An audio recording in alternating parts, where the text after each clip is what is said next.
नमस्कार मित्रों, आज का हमारा विषय है शिक्षा मनोविज्ञान का परिचय। इससे पहले हम साइकोलॉजी का एक वीडियो पढ़ चुके हैं और उस यूनिट का नाम था, उस वीडियो का नाम था मनोविज्ञान का परिचय, यानी साइकोलॉजी का परिचय। यहाँ हम साइकोलॉजी के साथ में शिक्षा मनोविज्ञान का परिचय के बारे में यहाँ बात करते हैं। मित्रों, सिलेबस को स्टार्ट करने से पहले ये जो 5-7 वीडियो साइकोलॉजी से संबंधित जो अपलोड किए जाएंगे, ये आपको सिलेबस को समझने में बहुत ही महत्वपूर्ण योगदान प्रदान करेंगे। क्योंकि कई बार क्या होता है, साइकोलॉजी बहुत ही कठिन लगती है और इसीलिए लगती है कि हम डायरेक्ट जो इकाइयाँ हैं उनको पढ़ने लग जाते हैं। क्या उसकी भूमिका रही है, क्या उसका इतिहास रहा है, कौन सा उसमें मनोवैज्ञानिक हुआ, उसने इसके लिए क्या योगदान किया है, ये बिना जाने यदि हम सिलेबस को पढ़ेंगे तो वो बातें हमें समझ में नहीं आती। इसीलिए सिलेबस की शुरुआत करने से पहले ये जो 5-7 वीडियो अपलोड किए जाएंगे हमारे इस चैनल पर, उनको यदि आप समझ जाते हैं तो आपको फिर चाहे पुस्तक से पढ़ें या फिर हमारे वीडियो से आप पढ़ें, साइकोलॉजी अच्छी तरह से आपके समझ में आने वाली है। और जो आपके सब्जेक्ट के पेपर में जो 30 प्रश्न शिक्षा मनोविज्ञान से संबंधित होंगे, जिनमें 5 प्रश्न आपके कंप्यूटर के भी होंगे, उसका भी मेरे पास पूरा मैटर है, वो आपको करवा दिया जाएगा। तो इस तरह से इन परिचयात्मक वीडियो को आप देख करके और अपनी तैयारी को और बेहतर बना सकते हैं। यदि अभी तक चैनल को सब्सक्राइब नहीं किया है और वीडियो को लाइक नहीं किया है तो अभी वीडियो को पहले लाइक करें और चैनल को सब्सक्राइब करें और मित्रों के साथ ज़्यादा से ज़्यादा शेयर करें। तो आज हम देखते हैं शिक्षा मनोविज्ञान की प्रकृति, क्षेत्र, कार्य और उपयोगिता के बारे में। तो सबसे पहले देखते हैं कि जो शिक्षा शब्द है उसकी उत्पत्ति के बारे में देखते हैं। क्योंकि हमने पिछले वीडियो में एजुकेशन शब्द की उत्पत्ति के बारे में देखा था, पढ़ा था। यहाँ हम एजुकेशन शब्द के बारे में जानकारी प्राप्त करेंगे। तो एजुकेशन शब्द लैटिन भाषा के 2 शब्दों से मिलकर बना है, जिसमें पहला शब्द है ई और दूसरा शब्द है ड्यूको। ई का मतलब होता है अंदर और ड्यूको का मतलब है बाहर निकालना। तो सीधा सा अर्थ है कि अंदर की क्षमताओं को बाहर निकालना या विकसित करना। तो एजुकेशन का जो तात्पर्य है वो यही है कि बालक के अंदर छिपी हुई क्षमताओं को, अधिगमकर्ता के अंदर छिपी हुई जो क्षमताएं हैं उनको विकसित करना, बाहर निकालना। इसी से रिलेटेड 2 शब्द हैं, एडुकेयर जिसका अर्थ है नेतृत्व करना और दूसरा है एडुसियर जिसका अर्थ है बाहर लाना। यहाँ पर CARE है, इसमें CERE है, दोनों ही इससे रिलेटेड हैं, इसलिए याद रखना है।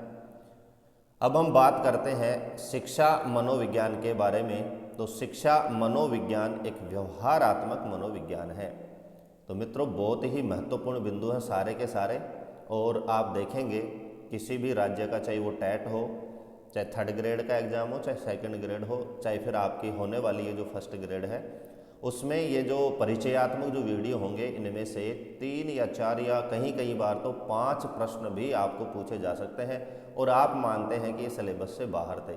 ऐसा नहीं है, क्योंकि ये भी इन्हीं से रिलेटेड टॉपिक हैं और परिचयात्मक जो वीडियो हैं, जिनको हम फैक्चुअल प्रश्न भी कहते हैं, वो सारे इसमें से आपको मिल जाएंगे। तो सबसे पहले हम बात करते हैं कि ये व्यवहारात्मक मनोविज्ञान क्यों है। क्योंकि इसमें विद्यार्थी के व्यवहार का अध्ययन किया जाता है। और यहाँ जो हमारा 1st ग्रेड का जो सिलेबस है, उसमें विद्यार्थी की जगह हमारे अधिगमकर्ता शब्द का प्रयोग किया गया है, अधिगमकर्ता, और सभी यूनिटों में शब्द को शामिल किया है। तो हमारा जो 1st ग्रेड का जो महत्वपूर्ण जो बिंदु है जिसकी हम तैयारी करेंगे, वो है अधिगमकर्ता। सारी चीज़ें किसके बारे में पढ़ेंगे? अधिगमकर्ता। तो यहाँ हमने जाना कि विद्यार्थी को ही अधिगमकर्ता कहा है, तो आगे इसको समझने में हमें कोई परेशानी नहीं होगी। आगे हम बात करते हैं शिक्षा मनोविज्ञान की।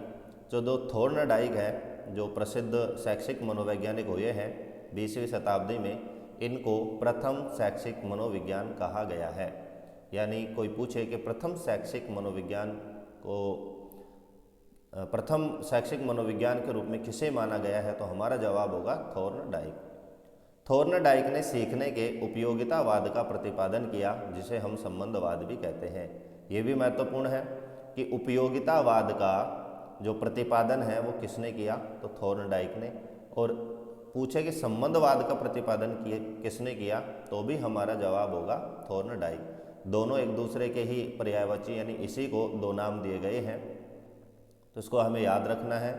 उसके बाद में हम बात कर रहे थे शिक्षा मनोविज्ञान की प्रकृति। तो शिक्षा मनोविज्ञान की जो प्रकृति है वो विज्ञानमयी है। जैसे हमने देखा कि साइकोलॉजी की जो प्रकृति है, सिर्फ मनोविज्ञान की जो प्रकृति है वो भी विज्ञानमयी थी, क्योंकि यहाँ पर सिद्धांत और थ्योरी दोनों को महत्व दिया जाता है और अधिक से अधिक सिद्धांत यहाँ पर प्रतिपादित किए गए हैं, इसलिए इसकी जो प्रकृति है वो विज्ञानमयी है।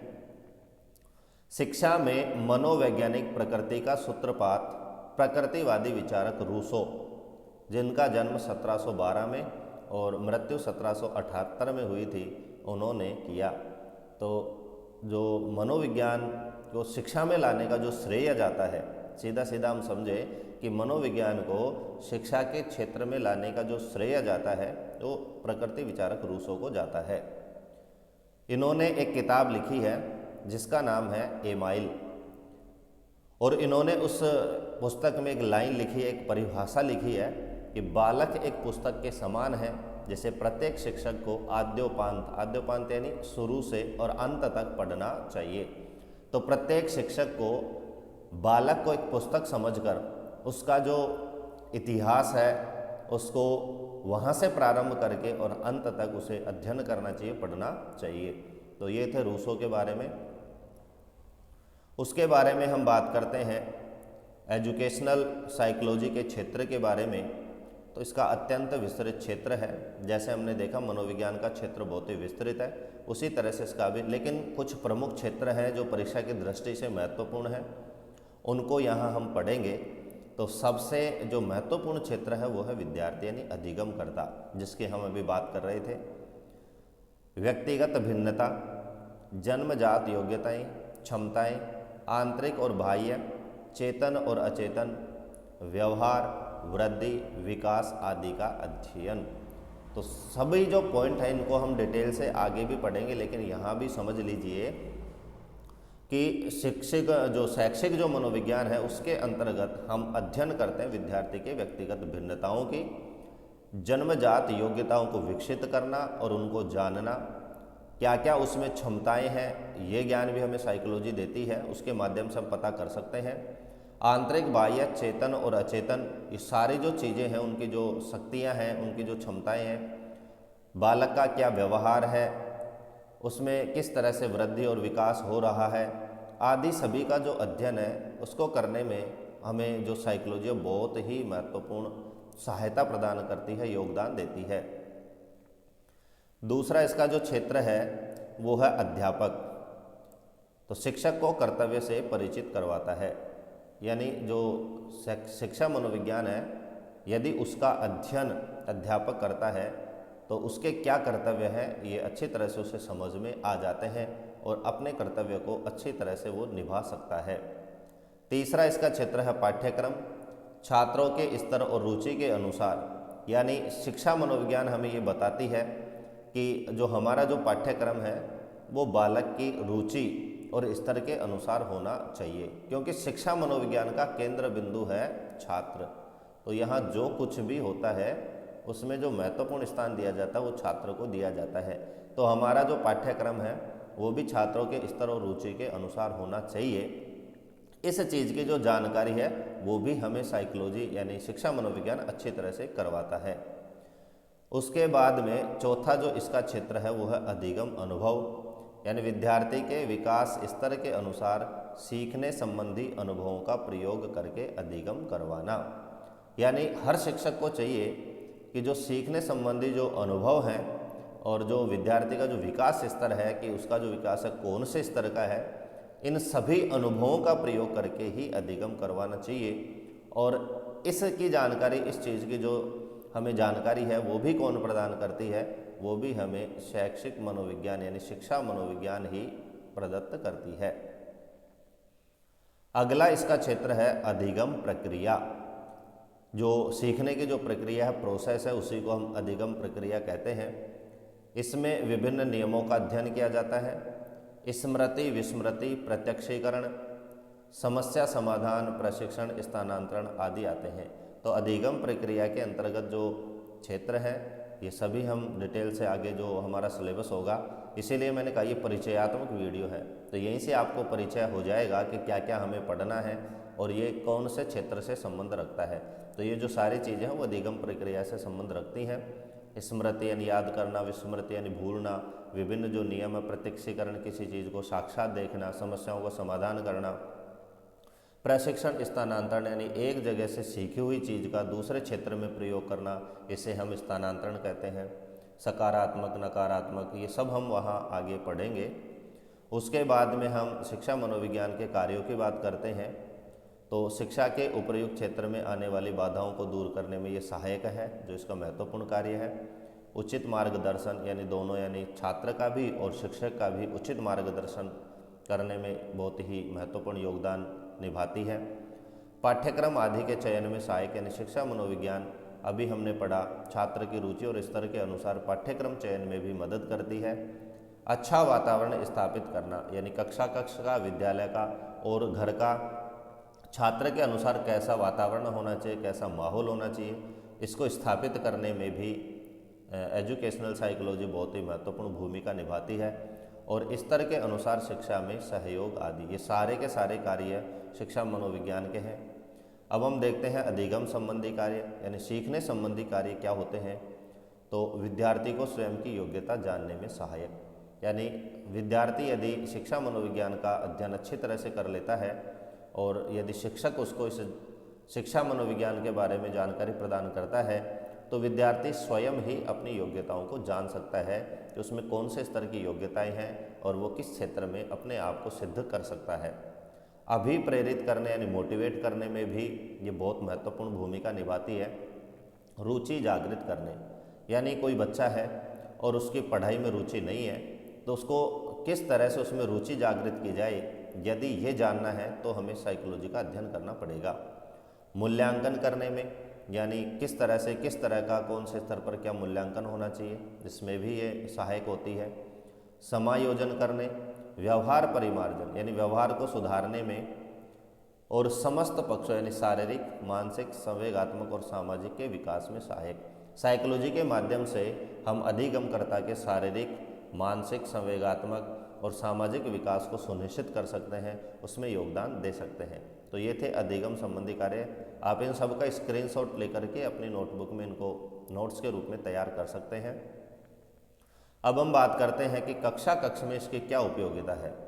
जैसे हमने देखा कि बालक के अधिगमकर्ता के रूप में इसकी क्या है और अधिगम की जो प्रक्रिया है उसमें इसका क्या योगदान है, वैसे कक्षा में इसकी उपयोगिता की बात करें तो अध्यापक को शैक्षणिक उद्देश्यों का चयन करने में ये मदद करती है कि हमारा जो हम पढ़ा रहे हैं उसका क्या उद्देश्य होना चाहिए, इसके चयन में ये मदद करती है।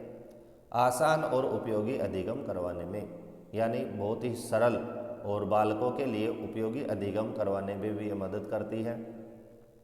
उचित अध्ययन विधियों के चयन में, अभी हम बात कर रहे थे कि कौन कौन से इसमें विधियां हैं, वो आगे पढ़ेंगे। उनका चयन किस तरह से किया जाए और वो चयन भी बिल्कुल आसान हो और बालकों के लिए महत्वपूर्ण हो, इसमें भी साइकोलॉजी हमारी मदद करती है। मूल्यांकन करने में मदद करती है। भिन्नता के आधार पर शिक्षण करवाने, वर्तमान में क्या है, हम सभी बालकों को एक ही तरह का शिक्षण करवाते हैं, लेकिन उनकी जो याद करने की, उनकी जो शारीरिक, मानसिक जो भिन्नताएं हैं, उसके अनुसार यदि शिक्षण करवाया जाए तो हमारा शिक्षण काफ़ी हद तक सफल हो सकता है। तो विभिन्नताओं के आधार पर शिक्षण किस तरह से करवाया जाए, इसको जानने में भी साइकोलॉजी हमें मदद करती है। मानसिक योग्यता को जानने में कि कौन से बालक का मानसिक स्तर कितना है, उसकी क्या योग्यताएं हैं। समायोजन करने यानी अपने आप को अनुकूलित करने, यानी कहीं पर हमें कोई वातावरण सूट नहीं कर रहा है तो उसको किस तरह से वहाँ हमें समायोजित उस बालक को करना है, या फिर शिक्षक को अपने आप को समायोजित करना है, तो उसमें भी साइकोलॉजी मदद करती है। शैक्षिक समस्याओं का पता लगाने, अनुशासन स्थापित करने, ये बहुत बड़ी समस्या है। कई बार आपने भी देखा होगा, अध्यापक कक्षा में बैठा रहता है लेकिन छात्र उसमें कंट्रोल नहीं होते, अनुशासित नहीं रहते हैं। कहीं ना कहीं उसका ये कारण है कि उसने साइकोलॉजी का अध्ययन नहीं किया है। यदि शिक्षक अच्छी तरह से अपने प्रशिक्षणों में या अपने प्रशिक्षण काल में साइकोलॉजी को अच्छी तरह से पढ़ता है, उसको आत्मसात करता है, तो उसे अनुशासन स्थापित करने में कोई समस्या नहीं होगी। अपेक्षित परिवर्तन करने, यानी कई बार हम प्रयास करते हैं कि ये परिवर्तन स्कूल में होना चाहिए या फिर बालक में ये बदलाव होने चाहिए और वो हो नहीं सकते, तो वो बदलाव कैसे किया जाए, कहाँ से उसकी शुरुआत की जाए, इन सब की जानकारी भी साइकोलॉजी हमें प्रदान करती है। सर्वांगीण विकास आदि में सहायक, और इन सब की एक ही हम बात करें एक पॉइंट में तो सर्वांगीण विकास, यानी हम साइकोलॉजी की मदद से बालक का किसी भी प्रकार का विकास कर सकते हैं। तो ये था आज का हमारा एजुकेशनल मैनेजमेंट का इंट्रोडक्शन परिचय, जिसमें हमने सारे बिंदु शामिल किए हैं जिनको हम आगे पढ़ने वाले हैं। वीडियो अच्छा लगा हो तो लाइक करें और एजुकेशनल जितने भी आपके ग्रुप हैं उनमें शेयर करें। धन्यवाद।